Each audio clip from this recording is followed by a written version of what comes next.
Bien, dice así la palabra del Señor.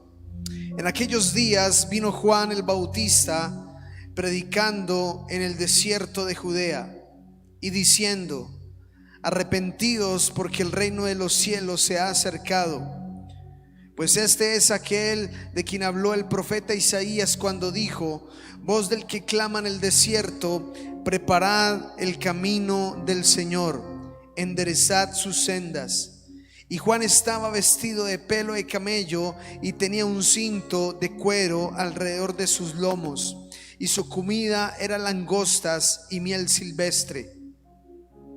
Y salía a él Jerusalén y toda Judea y toda la provincia de alrededor del Jordán, y eran bautizados por él en el Jordán, confesando sus pecados.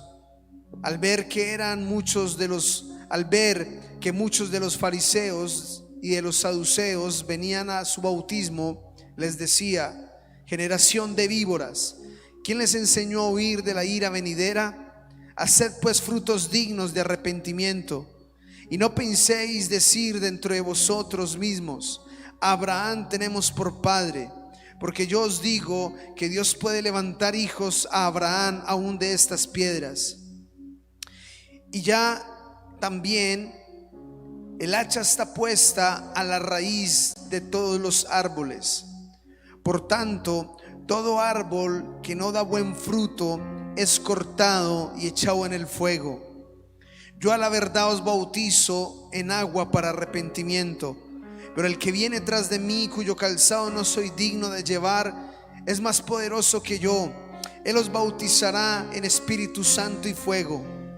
Su aventador está en su mano, y limpiará su era, y recogerá su trigo en el granero, y quemará la paja en el fuego que nunca se apagará. Amén. Jesús fue anticipado por el ministerio de Juan el Bautista, y aquí la predicación de Juan el Bautista en el capítulo 1 y 2 y 3 describe quién era él y qué hablaba él. Y empezamos en esta palabra a condensar toda una serie de cosas que el Señor nos ha estado hablando en este tiempo, pero que son de vital importancia. La Biblia dice que en aquellos días vino Juan el Bautista predicando en el desierto. Este hombre predicaba no en el templo de Jerusalén, y quiero dar un dato importante sobre Juan el Bautista.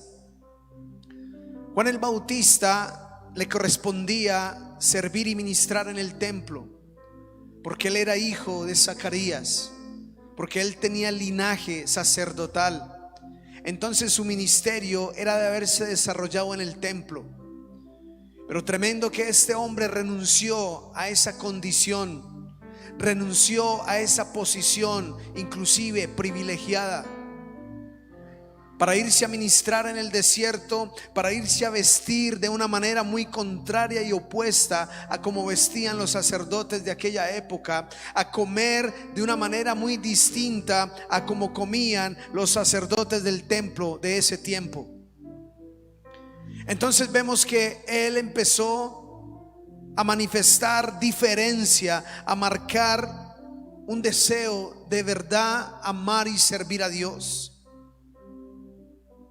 ¿Cuántos de nosotros, como hablábamos el domingo, estaríamos en condición y capacidad de renunciar, despojarnos de comodidad, despojarnos de ciertas cosas con tal de agradar al Señor? ¿Cuántos de nosotros realmente estaríamos dispuestos, como hoy el ejemplo? ¿Cuántos están dispuestos a dejar un partido por Jesús? Y es tremendo como cualquier cosa puede ocupar el primer lugar en el corazón de muchos. Y sabemos, y bueno, bendecimos también, sabemos que hay hermanos de Venezuela conectados a través de internet. Pero qué bendición que tomamos la mejor decisión, porque en detalles mínimos tenemos definidas nuestras prioridades. En los detalles mínimos de la vida tenemos determinado quién es el número uno en nuestra vida. Ahora, Juan el Bautista, volviendo al tema, fue un ejemplo tremendo, porque él hubiera podido disfrutar su vida en la clase sacerdotal a la que pertenecía, pero se salió y prefirió irse al desierto a predicar allí. Y dice la Biblia que empezó a predicar, y dice la escritura, diciendo: arrepentidos porque el reino de los cielos se ha acercado. Su mensaje era de arrepentimiento a las personas. Y ese es un mensaje que hoy día en la iglesia a veces hace falta que nos hablen de arrepentimiento. A veces se nos extraña el mensaje de arrepentimiento en la iglesia en los tiempos de hoy, porque la iglesia a este tiempo se está acostumbrando a los mensajes buenos, a los que le alegran el positivismo, a los que le alegran la esperanza, y eso es bueno y eso está bien y eso es verdad. En Cristo yo estoy bendecido, en Cristo yo tengo esperanza y hay promesas de bienestar para mi vida, para mi familia, para mi economía. Todo eso es cierto, pero no es el todo el evangelio. También nos hace falta el llamado. Arrepentimiento no es darnos golpes de pecho. Arrepentimiento no es subir un cerro arrodillado hasta que le salga sangre en las rodillas, o cargar imágenes de yeso que le saquen aquí tumores para que usted diga que está arrepentido. Arrepentimiento es cuando usted y yo tenemos un cambio de mentalidad. La palabra arrepentimiento habla es de cambio de mentalidad. Es cuando usted y yo decíamos que algo era bueno, pero cuando vino Cristo, alumbró nuestro entendimiento y alumbró nuestra vida, nos dimos cuenta que eso no era bueno y nuestra mentalidad cambia. Ese es el arrepentimiento bíblico, no el que confundimos con remordimiento. Remordimiento es cuando hacemos algo malo, viene el dolor, pero no hay cambios. El arrepentimiento quizás también trae el dolor, pero se evidencia por el cambio de mentalidad. El mensaje de Juan el Bautista era: arrepiéntanse. Y sabemos que el arrepentimiento es una actitud profunda, producida por la misma benignidad de Dios. Escúcheme bien: la benignidad, la bondad, lo bueno que es Dios produce en nosotros arrepentimiento. Dice la Biblia que su bondad me lleva al arrepentimiento. Es decir, el arrepentimiento es algo que Dios inspira. Y piense por un momento: ¿qué sucediera si en esta hora se te revelara la presencia gloriosa, poderosa de Cristo visible, que lo pudieras ver en este momento? ¿Qué sería el primer sentimiento, la primera reacción que tendríamos? Postrarnos, arrepentimiento. Automáticamente caeríamos rendidos. Y en la Biblia relata a todos los hombres que tuvieron un encuentro con Él, de una vez se postraban, reconocían ante tanta bondad, gloria y poder. Se postraban, se humillaban, se rendían. Y como leíamos en Zaqueo, cambiaban sus vidas, porque había un arrepentimiento en el corazón. Pero el arrepentimiento no es una emoción. El arrepentimiento no es solo una emoción, no lo podemos dejar en una emoción. Hay gente que falla o reconoce que está apartada de Dios, distante del Señor, se duelen, se conmueven, lloran, pero no cambian sus vidas. No hay una actitud de cambio en la vida de esa persona. Y por eso el llamado de Juan Bautista en aquel tiempo era: arrepiéntanse. Y él decía algo: arrepiéntanse porque el reino de los cielos se ha acercado. Entonces el arrepentimiento antecede el reino. El arrepentimiento es la antesala para que el reino de Dios venga a nosotros. Pero este arrepentimiento del que predicaba, a veces para nosotros se ha convertido en algo lejano y distante. Por eso es también esta invitación a la oración, al ayuno. Porque cuando entramos en disciplinas como esa, usted se está obligando a buscar a Dios, se está obligando a volverse espiritual, usted se está forzando a salir de esa comodidad en la que a veces Dios está distante, en esa comodidad relajada, y usted como que se exige y se demanda a que tiene que dar un paso más de fe. Y hay cosas que en nuestra vida están impregnadas, hay cosas que en nuestra vida están ahí, rencores, resentimientos, amarguras, pecados, cosas que están bien ahí arraigadas en el corazón de nosotros. Pero cuando entramos en oración, cuando entramos en ayuno y ponemos eso en la presencia de Dios, créame que eso se empieza a romper, eso empieza a salir de nuestra vida en el nombre de Jesús. Pero eso es una disposición que Dios desea y que siempre ha existido. Juan predicó arrepentimiento, Jesús vino, predicó arrepentimiento, los apóstoles predicaron arrepentimiento. Y la iglesia no puede olvidar este mensaje de arrepentimiento. Y dice la escritura en el versículo 3: pues este es aquel de quien había hablado el profeta Isaías cuando dijo: voz del que clama en el desierto, prepara el camino del Señor, endereza sus sendas. ¿Sabe? Isaías escribió 700 años antes de Cristo y dijo que iba a haber un predicador en el desierto, iba a haber una voz en el desierto que con su predicación le iba a preparar el camino al Señor. Y esa palabra profética se refería a Juan el Bautista. Entonces dice que él vendría, prepararía el camino. Entonces note cómo el arrepentimiento hace parte, el mensaje de arrepentimiento hace parte de una preparación para recibir a Cristo. Y por eso él empezó a predicar: arrepiéntanse, porque el reino de los cielos ha venido, está cercano. Usted y yo somos conscientes de la velocidad del tiempo. Usted y yo somos conscientes de cómo está el mundo. Usted y yo somos conscientes de que estamos en los últimos tiempos. Eso es una realidad bíblica, eso es una realidad profética.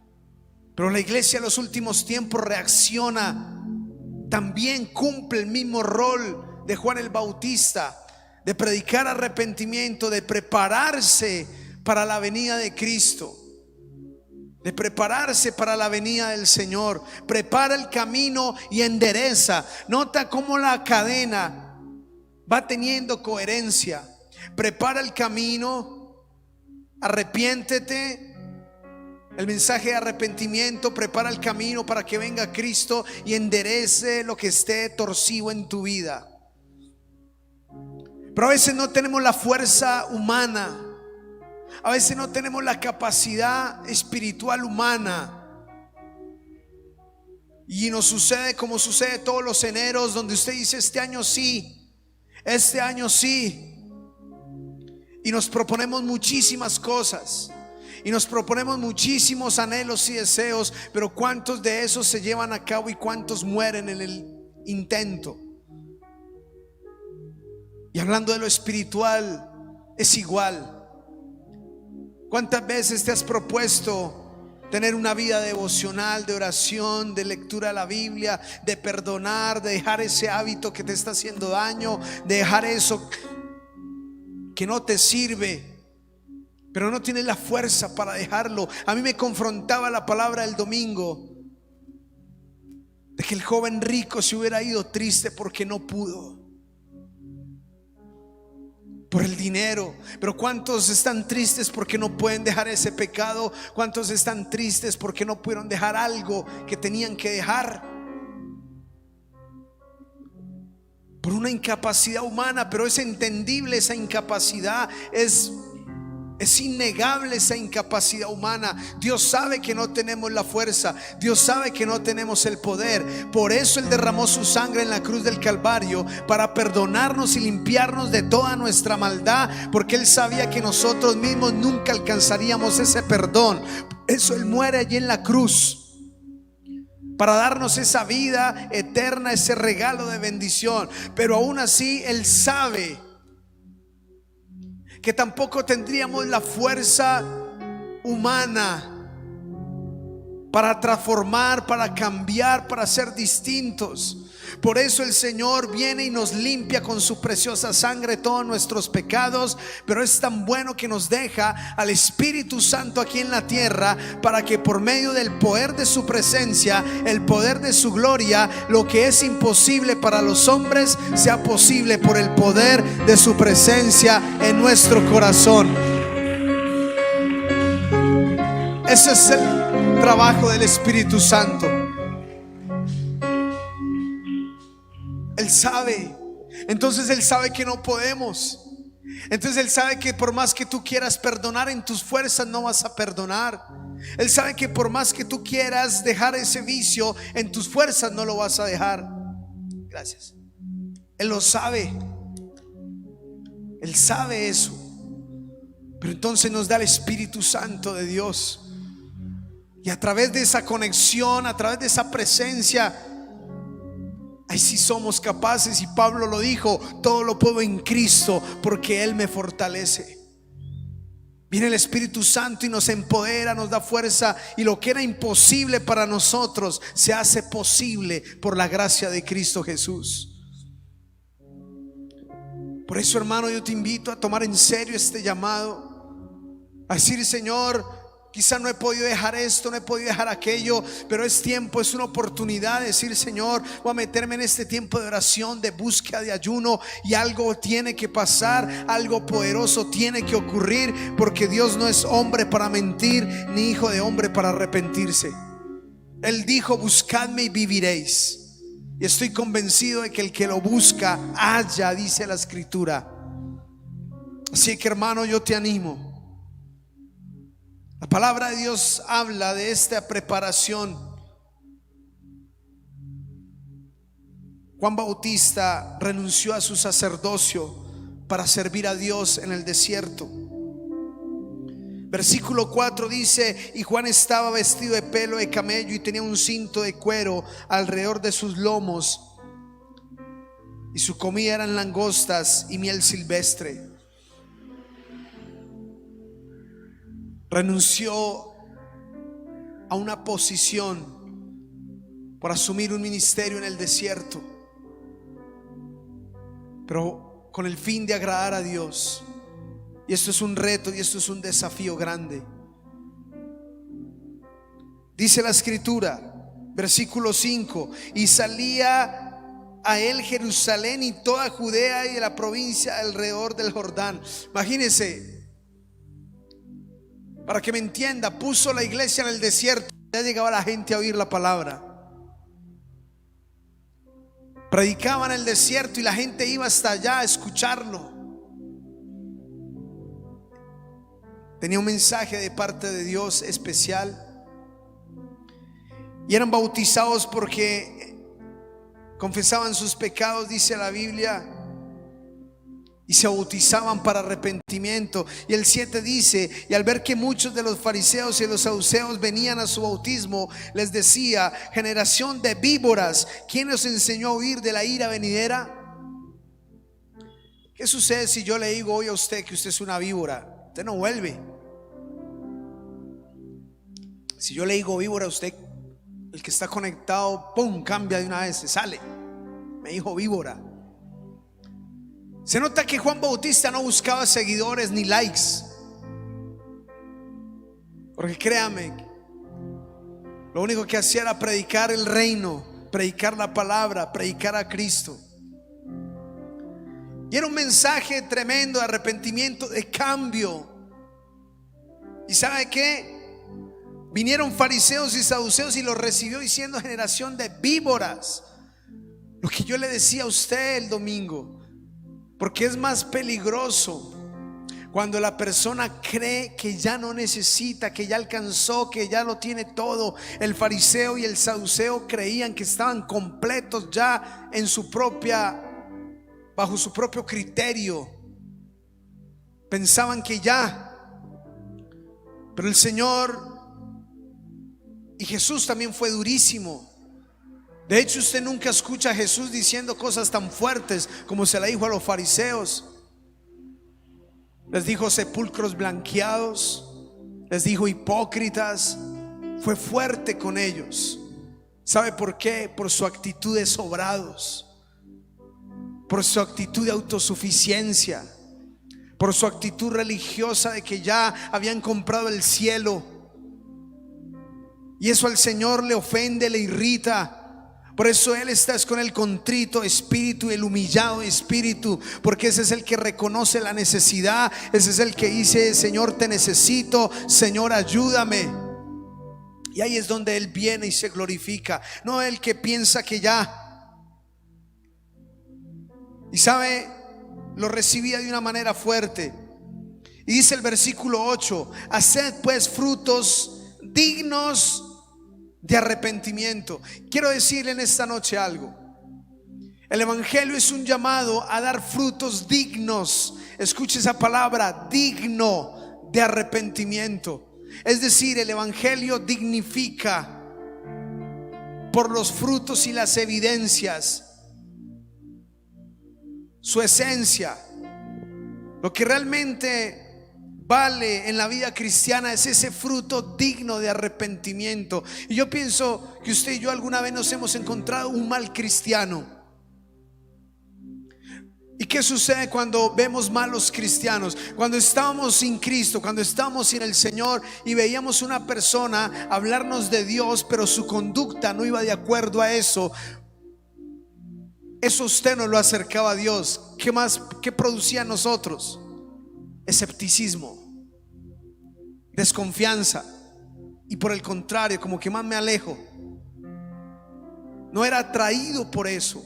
Pero ¿qué sucede cuando escuchamos a alguien en el que vemos el cambio? Vemos: esta persona peleaba con todo el mundo, ahora es pacífica. Esta persona mentía, ya no miente. Esta persona hacía esto, ya no lo hace. Eso es digno del evangelio. Eso es digno de Cristo. Eso es digno de la gracia. Y eso sí atrae a más personas. Y por eso el Señor les dice: den frutos dignos. Dios está haciendo un llamado a fructificar. Dios está llamando a nosotros a ser árboles fructíferos. Dios no quiere que seamos ramas secas. Dios no quiere que seamos ramas estériles. Dios quiere que seamos ramas fructíferas, gente con fruto, con evidencias. Y dice: den frutos dignos de arrepentimiento. Fructificar es la voluntad de Dios. Y déjeme avanzar acá. Y dice, hablándole a los fariseos, les dice: no piensen que se van a salvar por decir que son hijos de Abraham. Pues si Dios quiere, de las piedras levanta hijos de Abraham. Y le hablo a los que piensan que por ser cristianos ya somos salvos, o por tener el carné de X o Y iglesia somos salvos. Y dice la escritura, versículo 10, el Señor me daba esta palabra para predicar en esta noche. Y ya también el hacha está puesta a la raíz de los árboles. Por tanto, todo árbol que no da buen fruto es cortado y echado en el fuego. Hermanos, los tiempos se están señalando de que algún día el hacha cortará nuestras vidas. Algún día daremos cuenta a Dios. Algún día nos presentaremos y le haremos cara al Señor. Lo he visto gente desesperada ahorita con el tema del COVID. Viene el COVID y ¿qué siente la persona? Que ahora sí el hacha, ¿qué? Ahora sí. Pero no necesita solamente que el COVID amenace tu vida.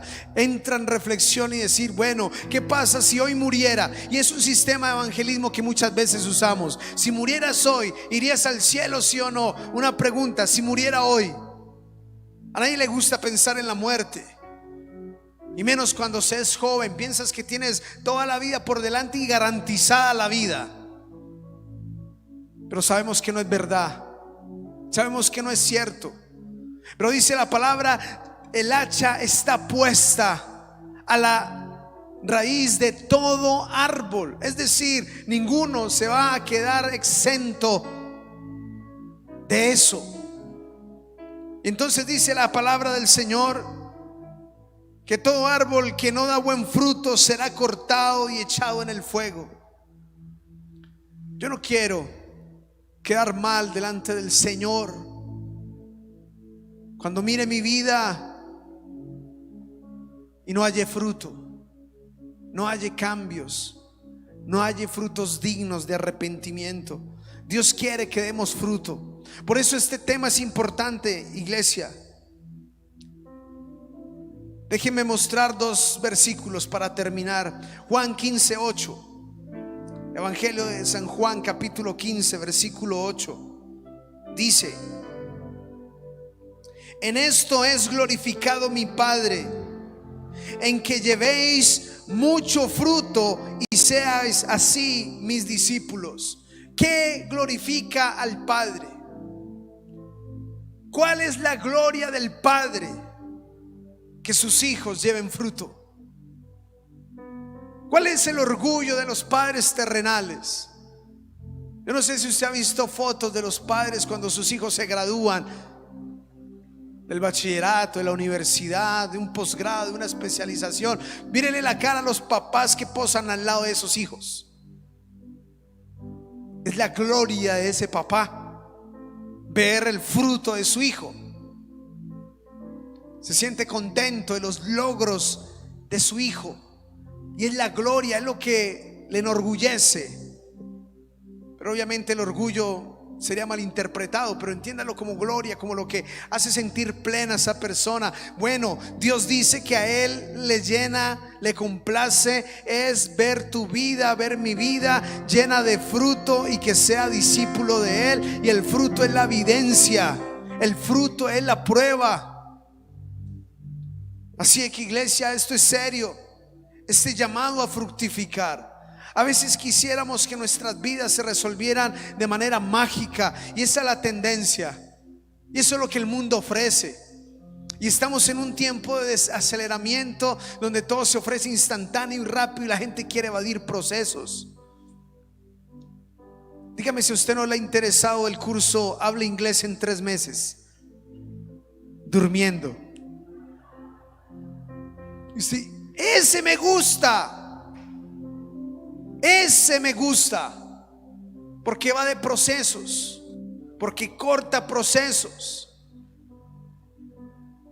¿Cuántas personas no corren de un lado para otro? Dice el brujo, vaya que el brujo ese lo reza y le quita y la mala racha y viene la buena. ¿Y qué hace la gente? Con tal de que en un día de manera mágica se le resuelva la vida, se exponen a esa clase de cosas, porque a la gente le gusta lo instantáneo. De hecho, estamos en el mundo instantáneo, café instantáneo, pizza instantánea. Ya allí venden la pizza instantánea, ¿verdad? Antes era más difícil, ahora es más rápido, todo instantáneo, practiquizo. Que cortar, que pelar cebolla, tomate, no, practiquizo, más rápido. Y la iglesia cae en ese aceleramiento y piensa que con Dios es igual. Diga el que está a su lado: Dios de procesos. Ahí en casa repita: Dios de procesos. Por eso en la iglesia promovemos procesos. Luego le decimos: hermano, métete en un proceso de búsqueda 21 días. Métete en un tiempo con Dios, algo va a pasar. Pero Dios es Dios de procesos, no hay cosas mágicas. Él puede hacer algo instantáneo y mágico, pero ojo, no te confundas, Jesús no es Aladino.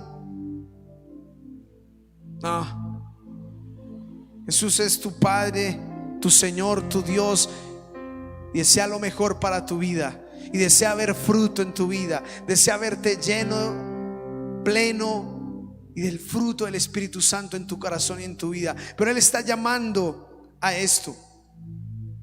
Y miren lo que dice Juan capítulo 12. Vaya al capítulo 12 de Juan, unas hojas atrás. Dice la escritura, el versículo 24: de cierto os digo, que si el grano de trigo no cae en la tierra, ¿y qué pasa?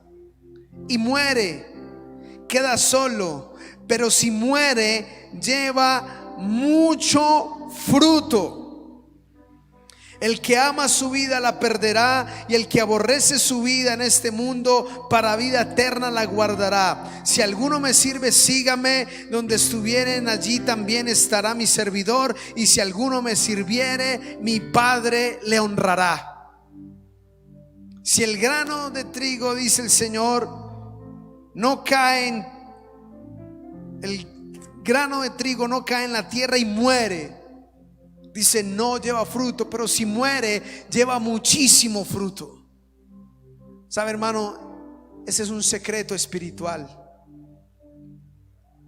Ese es un secreto de Cristo. Muere a este mundo, muere a la carne, muere a lo que tú sabes que tienes que morir. Si fuese el joven rico, muere a tu ídolo el dinero. Si fuese Sansón, muere a las mujeres. Si fueres Saúl, muere a la necedad y a la terquedad. Y cuando mueras a eso, verás mucho fruto en tu vida. Pero ese morir no es fácil. Juan Wesley decía que dar muerte al viejo hombre no era fácil, pero tampoco es una tarea eterna. Hay cosas en la vida que tienen que morir en nosotros. Hay cosas en la vida que definitivamente, cuando vuelva la tentación, vuelvan las circunstancias, ya no hay ese eco aquí, porque eso muere en mí. He visto morir muchas cosas en mi vida que no eran buenas, pero que estaban ahí vivas, me hacían daño, estaban latentes, pero di muerte. Y ya no hay eso en mi corazón. Lo mismo puede suceder con tu corazón lleno de odio, resentimiento. Cuando mueres a eso y quizás perdonas, cuando mueres a eso y quizás te liberas, cuando mueres a vicios y eres libre, créeme que el fruto que viene para ti es abundante y la cosecha es grande, y eso es lo que glorifica al Padre, en el nombre de Jesús. Dele ese aplauso al Rey de Reyes y Señor de Señores.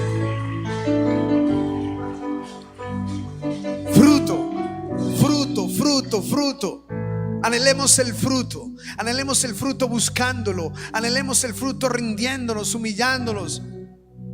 Ahí es donde las 21 arepas pierden relevancia, importancia. No, yo quiero algo mayor y glorioso. Tengo 300 días más para comer si quiero, pero anhelo terminar un 2020 bajo el poder y la gracia de Cristo Jesús. Amén. Yo te invito a ponerte de pie en esta hora.